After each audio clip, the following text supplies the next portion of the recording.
У фае Баранавіцкай гімназіі нумар 1 удзельнікаў мерапрыемства, а гэта 20 дэлегацый з розных гарадоў і раёнаў Брэшчыны, сустракалі з аркестрам.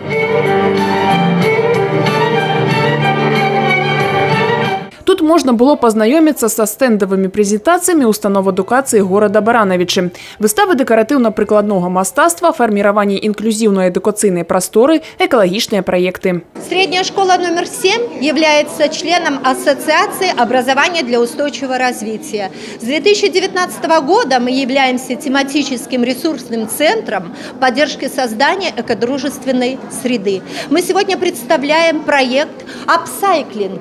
Вторая жизнь вещей». Мы занимаемся тем, что из ненужных, вышедших из употребления вещей мы изготавливаем, даем вторую жизнь вещам, изготавливаем сумки, пеналы. Адразу некалькі гімназій прадставілі свае напрацоўкі ў свайго кшталту мейнстрыме сучаснай тэхнічнай адукацыі, STEM-технологиях и робототехнице. Гимназия номер 5 стала первой в городе Барановичи, которая начала развивать STEM-технологии в образовательном процессе.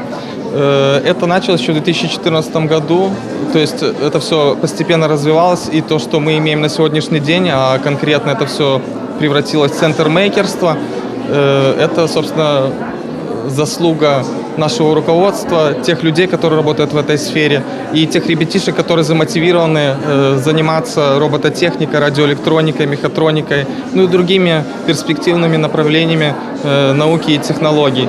У мерапрыемстве ўзялі ўдзел педагогі, загадчыкі вучэбна-метадычных кабінетаў, намеснікі дырэктараў школ и гімназій по вучэбнай и выхаваўчай работе. Это уже второе подобное мероприятие.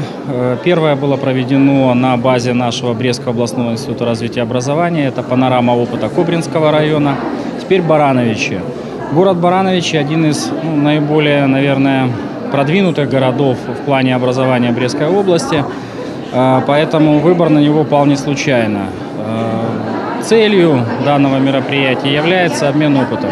У баранавіцкую сістэму адукацыі ўваходзіць 75 устаноў, якія штогод нязменна дэманструюць высокія вынікі на шматлікіх навукова-практычных канферэнцыях, прадметных алімпіядах, творчых конкурсах і спартыўных спаборніцтвах. Таксама горад можа пахваліцца самым высокім у вобласці сярэднім балам па цэнтралізаваным тэсціраванні. Акрамя гэтага, на базе 17 гарадскіх установ адукацыі дзейнічаюць інавацыйныя пляцоўкі.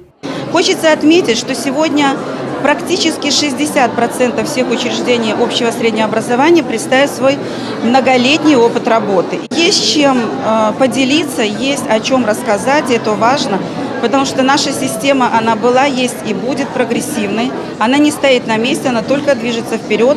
Удзельнікі мерапрыемства таксама працавалі па секцыях, дзе іх чакалі разнастайныя інтэрактыўныя трэнінгі, майстар-класы, актыўныя лекцыі, панельныя дыскусіі, прэзентацыі.